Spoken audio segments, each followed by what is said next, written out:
everyone. First of all, thank you for being here. I know some of you went to party yesterday, so I already said this to someone. I'm here to make your headache even worse. This will be painful, so get ready. Thank you for the introduction. Again, big shout out for the Lisbon meetups. They're really good. Whenever you visit Lisbon, ping the Lisbon meetup group. Usually they can arrange something and just do it. It's a really good group. So let's start with code generation by using the forbidden word. First of all, who am I? I'm Filipe Cabaço. I'm currently working at Supabase with Elixir. I'm the maintainer slash product owner slash something. It's tricky to explain, but from real-time, which is basically a distributed cluster of Erlang machines slash Elixir machines that does real-time communication between what's happening in your database to your edge customers. So quite an interesting use case. If you want to talk about it, we can talk about it afterwards. I'm an Elixir fanboy for around 10 years, I think. It started with TalkDesk again, with some of the guidance from Danielle at the time. And it's the stack I love for the longest time because it's the one that solves most problems in my life and also creates more problems in my life. In this specific stuff, I'm trying to do too many libs. One of them is Xtori, where I'm trying to build, using Tori, which is basically a Rust framework to actually build UIs. I'm trying to hijack that capability to build live view desktop applications using web views. So that one is a fun one that could have some interesting impact. The other one is Francis and Francis HTMX, which is basically a way to kill boilerplate and have something similar to Sinatra to the Elixir world, because there's been a question of, if I want to do a web API, how do I do it? And I'm trying to find a way to actually do that, to just reduce a lot of boilerplate. And actually yesterday I was really happy because a guy in a horse mask with laser shooting out of his eyes actually mentioned the lib. If you don't know, this is the HTMX Twitter account. Their branding is basically a horse shooting lasers out of his eyes. Really good branding. And today we're going to talk about a library I've been trying to develop with a couple of friends. They're from Mermelasoft. They're right up here if you want to talk with them afterwards. Because they're a really small consulting company. And one of the pains that they found, and I found, and everyone is seeing in Twitter, is the constant complaint of Elixir doesn't have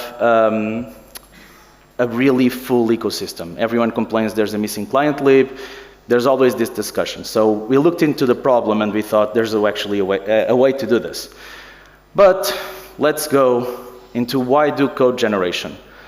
Well, the first thing is consistency. You want to be sure whenever you give an argument, that argument, those parameters will follow a set standard set by your company. You don't want multiple standards. You don't want one guy saying now everything should be def run while the other guy says this should be a def call. You want consistency.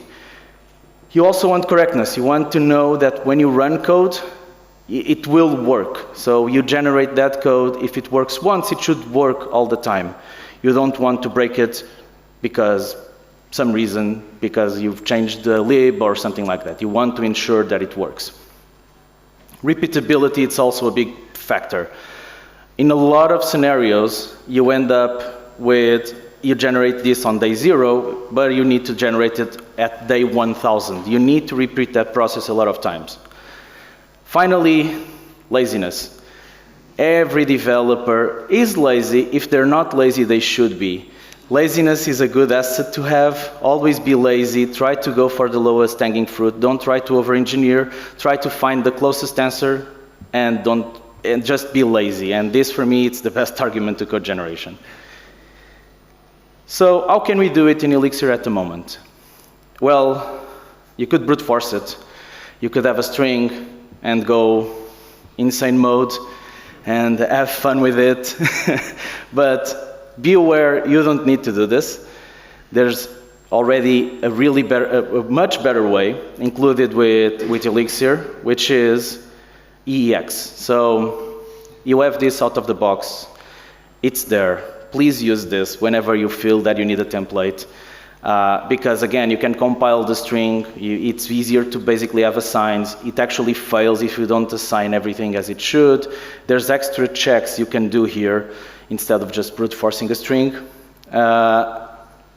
And yeah, just be aware of this, because this is basically how Phoenix works. Whenever you do mix, gen, channel, something, what it's actually doing is it has an EEX file and loads the assigns as you want to. And I highly advise you to check the .pref templates folder. Everything is there.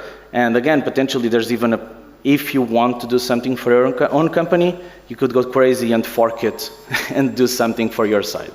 So you can go as insane mode as you want if you look into this folder.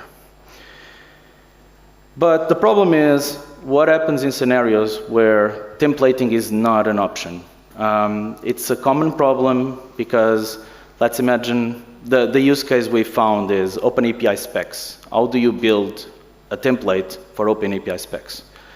Do I do a template by function? Do I do a template by method? What do I do?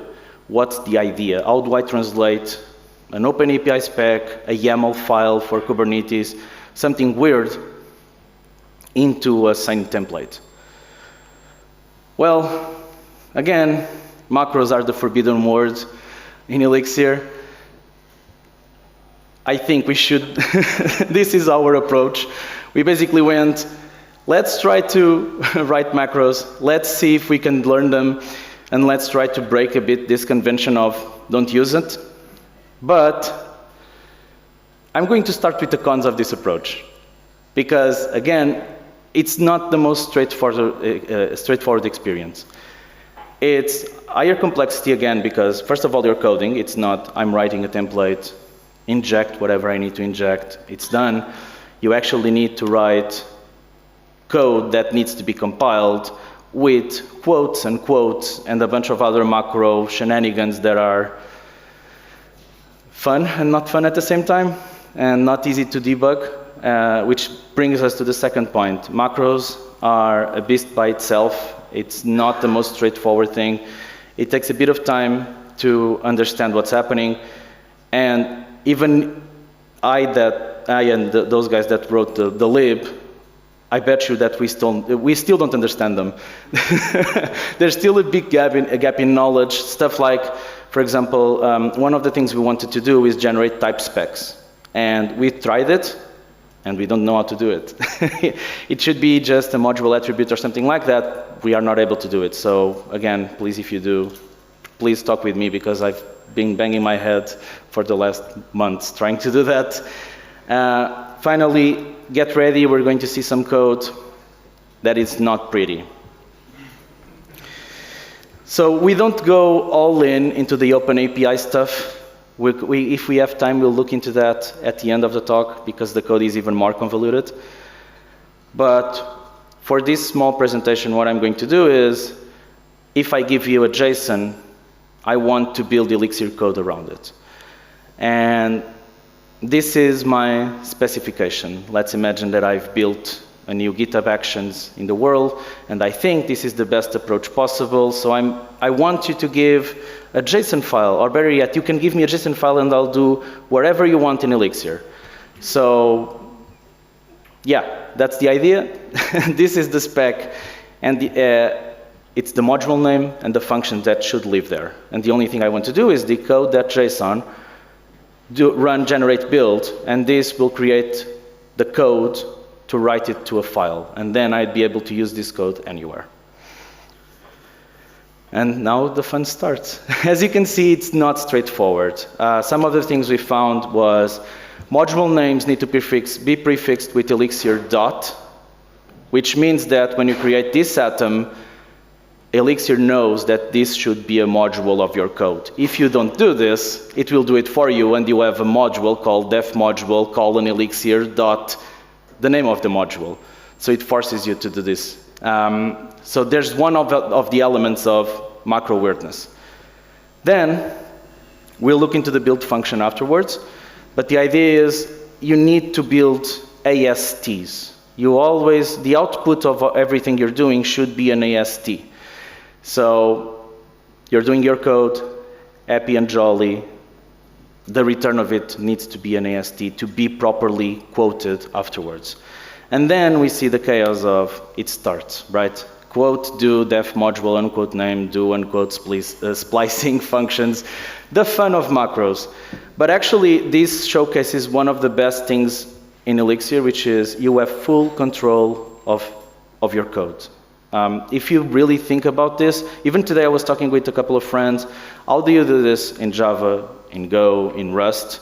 I have no clue, because I've worked with Java and I think we do this by reflection and some other stuff, but there's no easy way of converting that into a string of code. In Rust, I have no clue. I know they have metaprogramming, but I don't think it's used at this extent. While in Elixir, you have full control of the macros. You can do macro to string and format string, which I'll just go there in a bit. But again, it's the amount of power macros give you, it's insane. If you start to delve into this world, it feels like a superpower. And not only for code generation, I mean everywhere. It's really, really good. So going back to the code, what we're doing with quote do, it's basically saying this will be an AST. This will be syntax that can be compiled and interpreted by Elixir. Def module, it's just the def module you know. And then we unquote the name saying, okay, from the variables that are above, we need to expose this one. This needs to be resolved within the AST. That's basically what unquote does. It's basically just saying, instead of adding this string here, resolve it, and then put it on the code, on the AST. And unquote splicing, it's that with extra complexity, because what it's actually doing, it's basically expanding multiple ASTs. If you give it a list, it's grabbing those ASTs and just basically adding them to the code. And we need to do this because, again, fun macros. Each function needs to be an AST.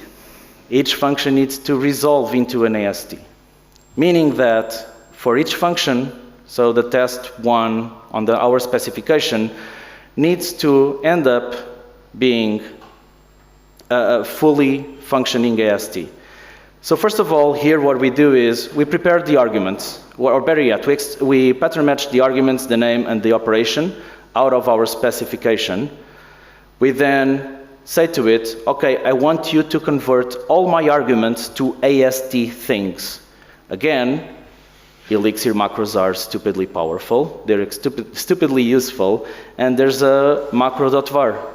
Macro.var, the only thing it does is a tuple saying, within the context of my module, I want you to create a variable with a given name. And that's it. That's the only thing this is doing. It's just creating you an AST saying, within this module, there's this variable. Then we need to again convert our specification into an AST. So we go again and do quote do. There's a new AST prepared to receive it, which basically does unquote of the name. Again, we just resolve the thing. It will set the name to sum, in our specification is sum and count. It sets that as a function name. And then we use unquote splicing to set the number of arguments. So imagine that I want 12 arguments. What we're doing here is we've created 12 vars within the context of this module, and it's just expanding that and deconstructing that to be within the AST. And finally, again, everything needs to be an AST. And the only thing we're doing here is whenever we call sum, we deconstruct, again, we kind of expand those arguments as a list. So you can run these functions as you want, and this is basically creating a list of things. We're going to see the output of the code, so you have an idea. I forgot to mention that the other really useful thing, again, it's that macro to string. It's not a common thing to see. And that idea of if you have an AST, you don't need to install anything, there's no plugins, there's nothing, this is pure Elixir. It's just do macro toString, and it's done. You have a string that you can use. Then, since we have a formatter included in our beautiful language, you just need to do code.formatString, and if you're running this within your project, it will actually comply with your .format EXS. And you could do other stuff here. You could run, there's a lib, I think it's Tyler, that uses Credo to do some auto modifications. You could run that into this. Because again, since we're handling strings, everything becomes way easier. And this opens the door to other stuff, like I don't want to actually build a string. I want to evaluate it instantly and check if there's compile errors. You could do that. You have a pure AST in your end. You can eval it, you can run it, you can do whatever you want. In our scenario, we're using it to generate code, which will end up with this. And we went from a JSON specification into a module that contains Elixir code. So this is written wherever you want, and I'm going to show how OpenAPI is doing it. And it just generates Elixir code. I think this approach is extremely powerful. We talked about the cons again. As you saw, the code, it's not easy. It's not straightforward. But the pros is templating this kind of use case. If you look at the spec, potentially you would need an EAX template saying, here's the test, now iterate over the list, and then in the iteration over the list, you need to not load another template of this is a function, this is the other function. It's doable, but it becomes extremely complex as time goes by. And that alone, for me, justifies this, because you can abstract a lot of it with macros. We can compile check it and do a lot of other things within it. But again, this needs to be handled by whatever use case you have. Again, as I mentioned, compile checks and formatting is done within the generation. You have all those tools available out of the box. And the other big thing for me, and that's why we chose this approach, I also developed in my past in Rails, and I had a lot of pains with Rails, which was the magic code, the stuff that on runtime, something appears, and you are able to use it, and you have no clue where that came from. And that was my biggest gripe with Rails, and it's one of the biggest positives I found with Phoenix. It's the capability of just, there's no magic. If I want to change a macro of Phoenix, I'm able to. If I want to change the code in Phoenix, I'm able to, and just easy as that, it's available. That power of you have control over your code is understated compared to other frameworks. And we wanted to keep this mentality of, I'm not going to generate code during runtime, so you lose control over it. And in the end of the day, you have an API call where you do .get, and it's there, but you don't know where it came from. And this way, generating code, you end up with something tangible that you can actually do. So the project is this one, and how it works, it's basically X script, similar to Mix Phoenix new. So you basically can run it as a single application. And what you do is you give it the client lib you want to build. We only support Tesla and Rec. Then you give it, again, just this difference of I might support Tesla, I might support Rec would be hell on earth in templates, because I need to support both use cases. Then I have the output path, just saying throw it to the lib folder, and then I give it the JSON spec. Then if we look at the code, no, wait, I'm actually going to give you the output first. It's easier. This is what you end up with. So given the pet store OpenAPI spec that everyone knows or thinks they know, because it ends up being really incomplete. Everyone thinks OpenAPI is easy until they see a real example. And I highly advise you to check Cloudflare OpenAPI spec, because we actually run it, and it's hell on earth. It generated a file with, I think, 10,000 lines of code, because they have a lot of internal things, and they don't have a specific specification. So if you ever want to brute force an API, OpenAPI test, try to do anything with Cloudflare, and you'll suffer, which is good.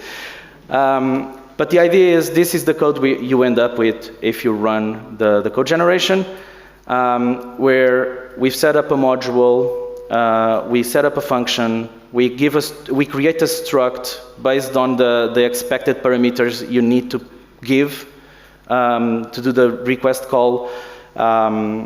And yeah, basically we give you a lot of the boilerplate, and that's the idea. We don't want to take control of your code. We want to give you the tools to start your boilerplate and refine it. It shouldn't be a one-click thing. It should be, you've generated a lot of the boilerplate. Again, the laziness element. I've done a lot of the boilerplate. I don't care about this part. Now I just need to refine it. I need to make it a bit better. I need to change a thing here or there. But at least a lot of your pains of boilerplating, they're gone. In terms of code, if we look into it, again, it's the Tesla code, it's a lot of unquoted stuff. First of all, we just say, I want to create a module, give it the name. So really similar to our previous example, we just give it a client module name. We say, from Tesla, we want to use this as our plugs, and just do unquote splicing of all the functions. So in a way, we're doing exactly the same thing, and I'm not trying to template, I want to use Tesla, I want to use Rec, I want to use Finch. There's no need for that, because then, if you have behaviors for this kind of stuff, you can go and say, to generate a client, where is it? Somewhere down here, yeah. To generate a client for Rec, you just need to write whatever you would write in any scenario, which is, I know that Rec get does this, I'm going to use it. And again, the advantage of when you're doing this, you're able to you're able to write it down, test it. I wanted to find. I might not be able to find it, it's fine. Whenever you finish all of this work, you could pass it through a compiler, see all the errors, see all the warnings, stuff like, I didn't know what to do with this request, it's not being properly done. You can refine it, you can go back, and you can change your parameters. So that fact of, on templating, you'd probably need to do an eval. So something similar, you end up with the same flow of eval file, check if everything is fine. It is, test it. Now we're basically cutting the middleman, because since you're generating an AST, you could potentially test the AST before writing the file, and then write the file. And yeah, final shout out to those three guys there, because they helped a lot with this lib. If you want to look at it, please do bother us. It's a project that it's near and dear, because again, I really want to see Elixirs thrive in a lot of this stuff, and I'm really tired of complaints like I'm not able to use the Asana API client lib, and I think this kind of stuff actually helps with that. So if you have any input, any question, please do come by. If you have any ideas, do come by. And for example, one of our goals, the next goal is to write tests for this. So basically, out of the generated code, also write tests. So again, if you have any more ideas, bring them, talk with us, start the repo, bring issues to it. And thank you so much. And again, sorry for the headache I've increased with macros. And again, thank you so much.